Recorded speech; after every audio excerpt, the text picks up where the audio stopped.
बहुत से जंग हुए हैं जिन्हें इतिहास के पन्नों ने समेटा है, मगर कुछ ऐसे युद्ध भी हैं जो लोग भूल जाते हैं। एक और भूली हुई दास्तान है, एक योद्धा का एहसास। हम अक्सर ये समझते हैं कि जीतना एकमात्र लक्ष्य है जिंदगी का, और जो जीत जाते हैं वो हमेशा खुश रहते हैं।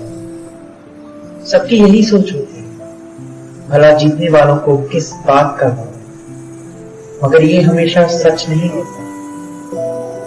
एक छोटे से कीड़े को ही देखो, परवाना क्षमा की लौ को हासिल कर तो लेता है, उस जलती हुई लौ के अंदर समा जाता है, मगर उसकी कामयाबी का एक और पहलू भी है, उस कीमत में उसे अपनी जान देना।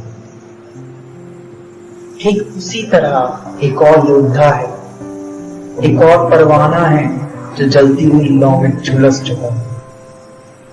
उसने युद्ध जीत लिया है, अब लोग उसके चर्चे भी करें, मगर उसकी जिंदगी अब पहले जैसे कभी नहीं रही। आइए सुनते हैं उसकी कहानी उसी की जुबान।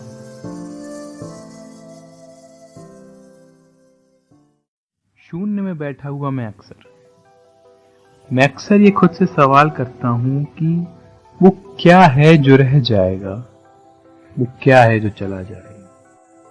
बचपन में हमें सिखाया जाता था कि शब्दों में बहुत ताकत होती है, हमारे बोलने में बहुत ताकत होती है, हमारे अंदाज़े बयां में बहुत ताकत होती है।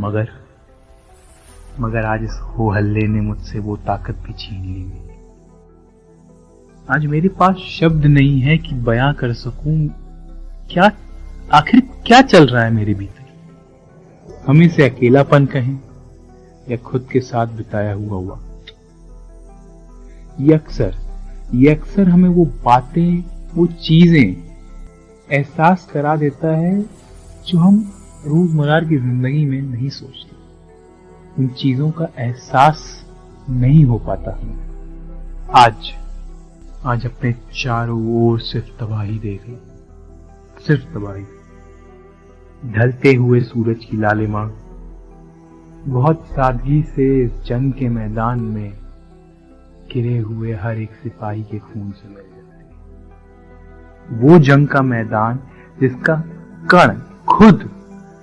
हर एक कण खुद इस बात का गवाह है कि वो नहीं बता सकता अंतर हमारे साथी और हमारे दुश्मन के बीच के खून का। सबका रंग एक ही है, लाल।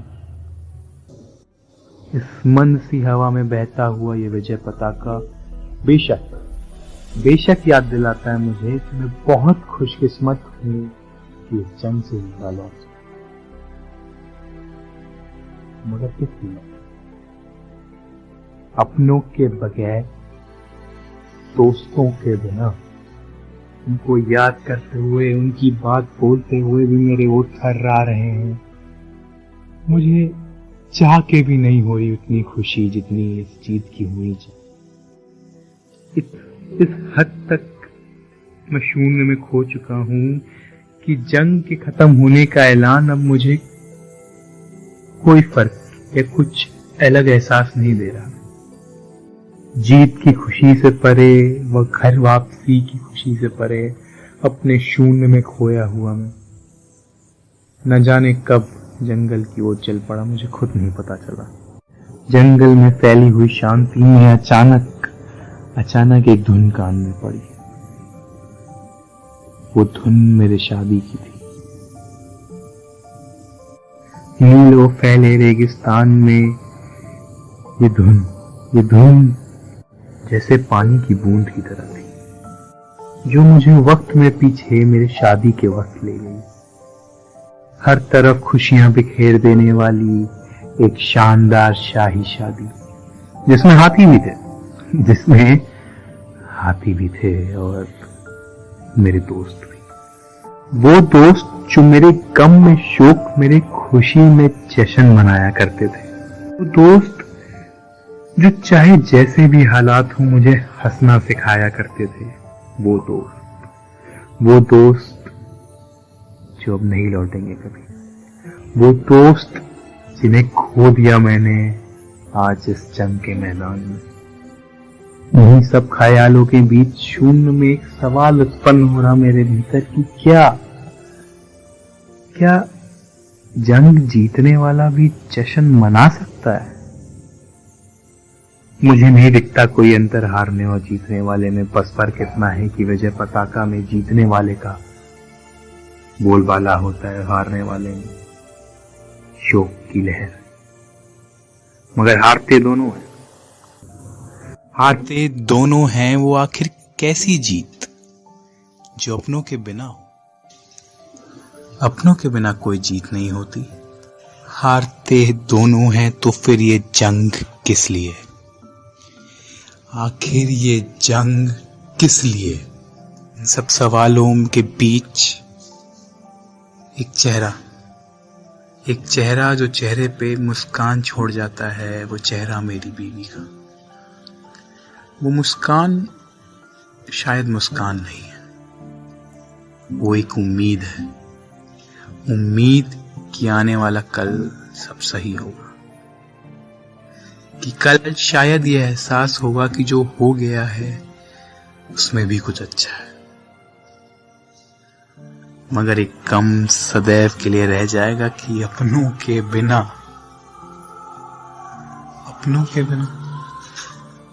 अपने शून्य में खोया हुआ मैं इन सब सवालों का जवाब ढूंढ ही रहा था कि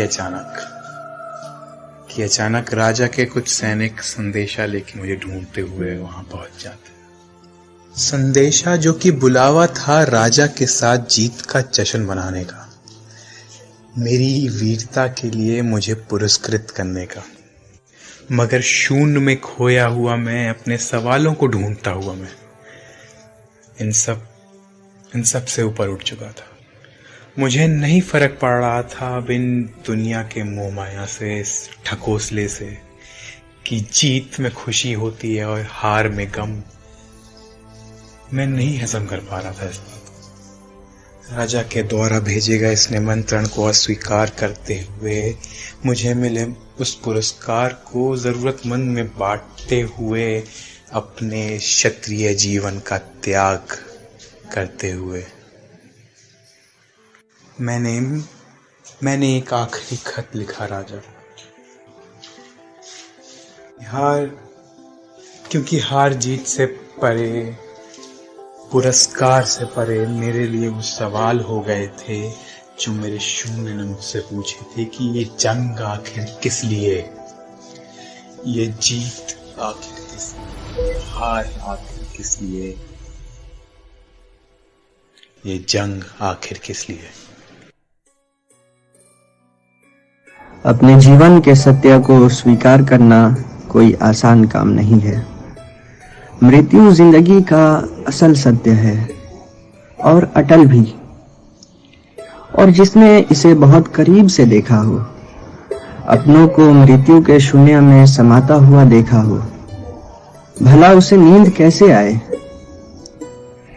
वो योद्धा जो कभी निडर हुआ करता था, कभी अपने तलवार को नाज से हवा में लहराता था, अब उसके हाथ कांप रहे थे।